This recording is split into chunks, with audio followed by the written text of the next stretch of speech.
FIR ಆಗಿ ಅವನು ಒದ್ದು ಒಳಗಡೆ ಹಾಕುವಂಥ ಕೆಲಸ ಆಗಬೇಕು.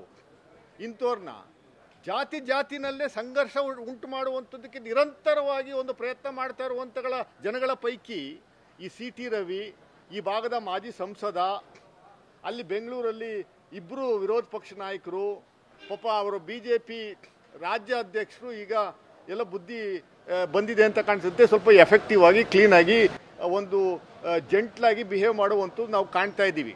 ವಿಜಯೇಂದ್ರ ಅವರು ಹುಚ್ಚುಚ್ಚಿನ ಥರ ಸ್ಟೇಟ್ಮೆಂಟ್ ಕೊಡುವಂಥ ಕೆಲಸವನ್ನು ಮಾಡ್ತಾ ಇಲ್ಲ. ಆದರೆ CT ರವಿ ಅನ್ನುವಂಥ ವ್ಯಕ್ತಿ ಲಕ್ಷ್ಮೀ ಹೆಬ್ಬಾಳ್ಕರ್ ಒಬ್ಬ ಮಹಿಳೆಗೆ ಸದನದಲ್ಲೇ ಪ್ರಾಸ್ಟಿಟ್ಯೂಟ್ ಅಂತ ಬೈದಂಥ ವ್ಯಕ್ತಿ.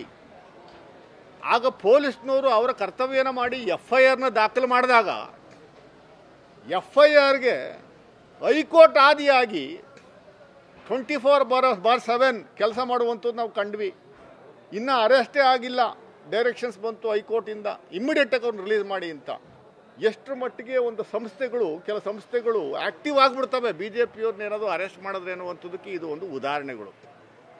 ನಮ್ಮ ಹೊರಟ್ಟಿಯವರು ಅಷ್ಟು ಎಕ್ಸ್ಪೀರಿಯನ್ಸ್ ಇರುವಂಥವ್ರು ಸಭಾಪತಿಗಳು ಅವ್ರ ಮೇಲೆ ಒಂದು ಚೂರು ಆ್ಯಕ್ಷನ್ ತಗೊಳ್ಳಿಲ್ಲ. ಯಾಕಂದರೆ ಬಿಕಾಸ್ ಈ ರೆಪ್ರೆಸೆಂಟಿಂಗ್ BJP, ಒಂದೇ ಎಲೆಕ್ಷನ್ ಆನ್ BJP ಟಿಕೆಟ್.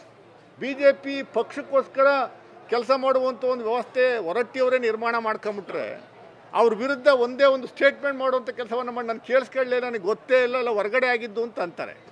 ಹೊರಗಡೆ ಆಗಿದ್ದ ಅದು FSL ರಿಪೋರ್ಟ್ ಏನಾಯಿತು ಇಲ್ಲಿವರೆಗೆ? FSL ರಿಪೋರ್ಟ್ ಬಂದ್ರೂ ಯಾಕೆ ಆ್ಯಕ್ಷನ್ ತಗೊಳ್ಳುವಂಥ ಕೆಲಸವನ್ನು ಮಾಡಲಿಲ್ಲ? ಹೈಕೋರ್ಟ್ ಯಾಕೆ ಸೋ ಮೋಟೋ ಸ್ಟೇ ಕೊಟ್ಟಿದ್ದನ್ನುವಂಥದ್ದು ವಾಪಸ್ ತಗೊಳ್ಳುವಂಥದ್ದು ಆಗಲಿಲ್ಲ ಅನ್ನುವಂಥದ್ದು ಗೊತ್ತಾಗಬೇಕು. ಇದು ನೋಡಿ, ಇದು ಉತ್ತೇಜನ ಕೊಡುವಂಥದ್ದು ಆಗುತ್ತೆ. ನಿರಂತರವಾಗಿ ಎಲ್ಲ ಸಮುದಾಯದವ್ರನ್ನ ನಿಂದನೆ ಮಾಡುವಂಥ ಕೆಲಸವನ್ನು CT ರವಿ ಮಾಡ್ತಾ ಇದ್ದಾರೆ. ನಾವು ಇವತ್ತು ಮೈಸೂರಲ್ಲಿ ಪೊಲೀಸ್ ಕಮಿಷನರ್ಗೆ ಒಂದು ದೂರನ್ನು ದಾಖಲು ಮಾಡ್ತಾ ಇದ್ವಿ. ಕೂಡಲೇ ಅವನ ವಿರುದ್ಧ FIR ಆಗಬೇಕು.